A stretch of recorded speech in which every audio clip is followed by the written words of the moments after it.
በተለይ ቤተ መንግስቱ መሸጥ አለበት። ውብል ሴት አብይ ለዛሬም ሳይኖረው ኢትዮጵያ አዲስ ቤተ መንግስት አያስፈልጋትም። መስልኝ አብሮ ይስጥልኝ። አስተያየትና ጥያቄ ለማቅረብ ነበር ለአቶ ጀዋር መሐመድ። እሺ አጠር አድርገው። ብሩክ የሾርቅ አሰፋ እባላለሁ ከአዲስ አበባ ነው የምደውለው። እሺ በመጀመሪያ አቶ ጀዋርን ለመጀመሪያ ጊዜ ነው በቀጥታ ስላገኘሁት ደስ ብሎኛል።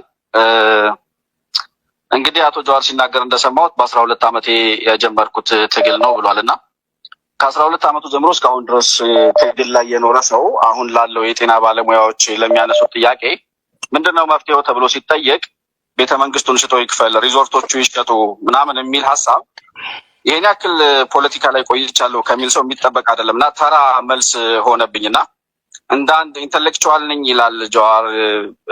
ከዛ አንጻር እንደው የተጠና መፍትሄ ሊሆን የሚችል ሀሳብ ማቅረብ ቢችል ጥሩ ነው ብዬ አስባለሁኝ።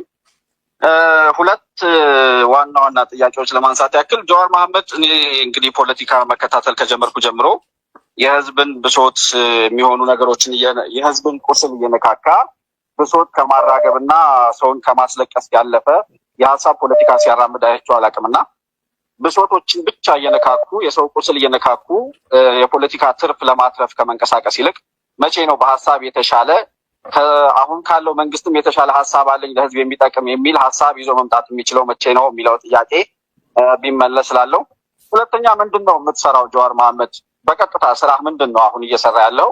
ከፖለቲካው በምታተርፈው ነገር ነው የምትኖረው ይመስለኛል እና አይ ቲንክ ይሄ ፖለቲካ እንቅስቃሴ የምታራግባቸው ከዚህም በፊት በቄሮ አብዮት የመጣህበት ይታወቃልና አሁንም እንደዚህ አይነት ሙቭመንቶች ላይ ነው ያለው እና ይሄ ከቆመ ምናልባት የምትሰራው ነገር ላይ ሊኖር ይችላል ብዬ አስባለሁ እና ምንድን ነው አንተ በዋናነት እየሰራ ያለው የምትተዳደርበት ምንድን ነው?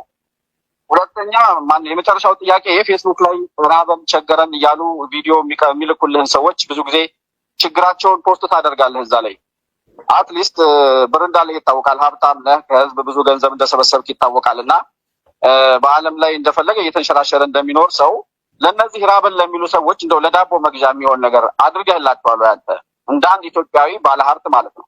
እነዚህን ጥያቄዎች ለማቅረብ ነው። አመሰግናለሁ። ኦኬ ጥሩ።